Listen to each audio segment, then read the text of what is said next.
নমস্কার বন্ধুরা, আশা করি আপনারা সবাই ভালো আছেন আর আমিও ভালো আছি। আজকে লাড্ডু খেতে ইচ্ছা করছে, তাই জন্য মা লাড্ডু বানাবে। এটা হচ্ছে চালের গুঁড়ি আর এইটা হচ্ছে নারকেল চিনি ফুটছে। খেতে ইচ্ছা করছিল এইটা। হ্যাঁ হ্যাঁ, এলাচ আছে। আমার খেতে ইচ্ছা করছিল। আর এইটা হচ্ছে আমাদের বিশ্বকর্মা পুজোর দিনকেই বেশিরভাগ করে ঠাকুরকে দেয়। তাই এবারে মাকে বলেছি, আর আমাদের চালের গুঁড়ি টুড়ি করতে ইচ্ছা করে না। মা গুঁড়ি করে নিয়ে এসছে আর আমি নারকেল কিনে রেখে, মানে আমাদের ঘরে নারকেল ছিল, আমি বলছি না আলাদা করে।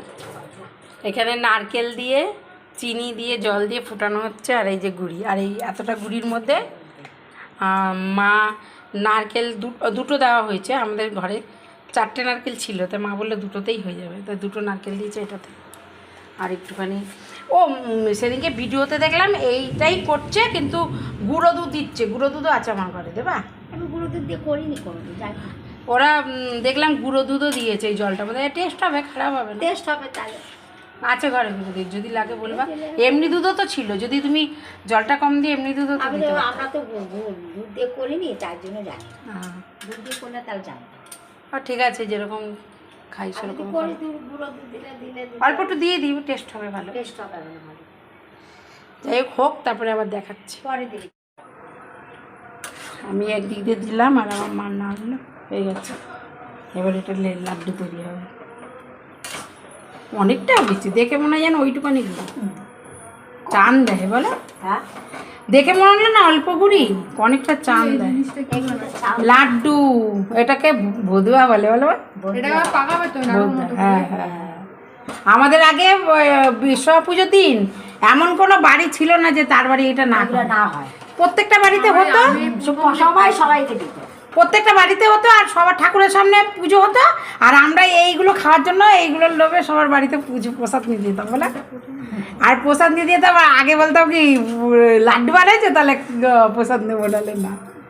এই লাড্ডু বাঁশবাগানে সবাই বানায়। আমাদের বাঁশবাগানে সবাই, কেউ বাদ যাইতো না। এখন তো ছাইরা দিছে বানায়। এখন সব মডার্ন যুগ হয়ে গেছে, খায় কে এখন? সব খাবে বিরিয়ানি, এইসব খাবে না এখন। এইসব আস্তে আস্তে সব লুপ্ত হয়ে যাবে। পুরোনো দিনের সব পিঠে পায়াস, আমি নাচছি সব। ভালো করে গুঁড়ো দুধ দিয়েছি, ওই জন্য সাদা সাদাও হয়েছে। হ্যাঁ, সাদা হয়েছে। এই যে মা আর বাবা দুজনে মিলেই বানাচ্ছে লাড্ডু। বাবা মা দুইজনই বসে গেছে লাড্ডু বানাতে। এখন কি গরম, আবার গরম গরম না করলে হবে না।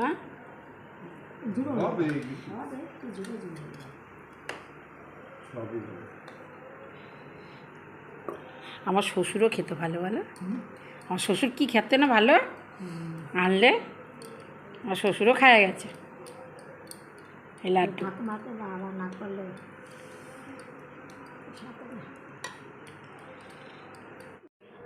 এই কটা হয়েছে, থালটা ফাঁকা। এই কটা হলো, ভালোই লাগে খেতে। আমরা সব একটা করে খাওয়া হয়েও গেছে, সবার একটা করে খাওয়া হয়ে গেছে, ভালোই লাগছে। এই ভিডিওটা ছিল অষ্টমী দিনের। বাবা অষ্টমীর দিন সকালে এসেছিল, বিকালে চলে গেছে। আর ওই দিনকে নিরামিষ রান্নাবান্না হয়েছিল বলে আর রান্নাবান্না দেখায়নি। আর ভিডিওটা অনেক দিন ধরে করা রয়েছে, ছাড়ার টাইমের জন্য ছাড়া হয়নি, তাই ভাবলাম আজকে একটুখানি এডিট করে ছেড়ে দিই, তাই ছাড়লাম। আর বাবা মা আবার সকালে এসে বিকালে চলে যাচ্ছিলো, এই যে যাওয়ার সময় মা বাবাকে একটুখানি আগাতে দিতে গেলাম, তাই বললাম চলো একটা সামনের মন্দির থেকে ঘুরে তারপরে তোমাদেরকে ছেড়ে দিয়ে আসি। তারপরে এই যে মা আর বাবার সাথে আবার রাস্তায় এক দিদি, দাদু ইট বলে তাই ভালো না। দাদু দিচ্ছে কি দিচ্ছে বলো, দাদু কি দিচ্ছ নাতি না? ইট দিচ্ছ, ইট পরে ও গায়ে বেরাবে, তাই তো? গায়ে বেরাতে হয় না, ইট সারা জীবন তো নষ্ট পালায় দাও। ওই তারপরে দুই ভাই ভাই ঝামেলা করে ইটও ঘুরাই যাবে না। হ্যাঁ, সম্পত্তিও থাকে না, ভাই ভাই যখন ঝামেলা লাগে সেই সম্পত্তিও যায়। হ্যাঁ, আর দাদু তোরা কি দিচ্ছে? দাদু তো কিছুই দেয় না তোকে। হ্যাঁ, দাদু ইট দিচ্ছে বলে দাও। এরকম কিপটে দাদু আর কোথাও পাবি না। দাদু ইট দিচ্ছে, দেখেছো এই যে বাচ্চার মতো বসে। হ্যাঁ, কোথাও নিয়ে যাবে না, ঘুরাবে না, কিছু করবে না, সারা জীবন ঘরের মধ্যে ঢুকে থাকবে কিপটে দাদু। বাবা মাকে ছেড়ে বাড়িতে এসে ভাই জামাও ছাড়া হয়ে গেছিলো, তারপরে আবার ওর দাদুর সাথে ঝগড়া করে তারপরে আবার একটুখানি বেরালাম ভাইকে নিয়ে। ও দাদু মোটে বেরোতে চায় না ঘর থেকে, তাই জন্য একটুখানি চিল্লামিল্লি করে তারপরে আবার ওর দাদুর সাথে আমি আর পুচকিরে নিয়ে বেরালাম বলে পুচকিও কত সুন্দর আনন্দ করলো, খুশিতে হলো। আর আমার ভাই আমার কাছেই রয়েছে, আমি কথা বলছি আর ও সমানে এসে যাচ্ছে। হাসছো? ভাই আমার কথা শুনে শুনে হাসছে, ভাবছি ওর সাথে আমি কথা বলছি। ভাইকে নিয়ে ওর দাদু একটুখানি মণ্ডপের সামনে বসেছে আর ও কি আনন্দ করছে, সেই নাচ করছে। আর একটা ছেলে ওর দাদাই ধরো ওর সঙ্গে উকি উকি করছে, আর ও আরও মজা পাচ্ছে, খুশি হচ্ছে। তাই ওর দাদুকে বলছিলাম, দেখো না নিয়ে আসলে কি নাতি এরকম আনন্দ দেখতে পারতা।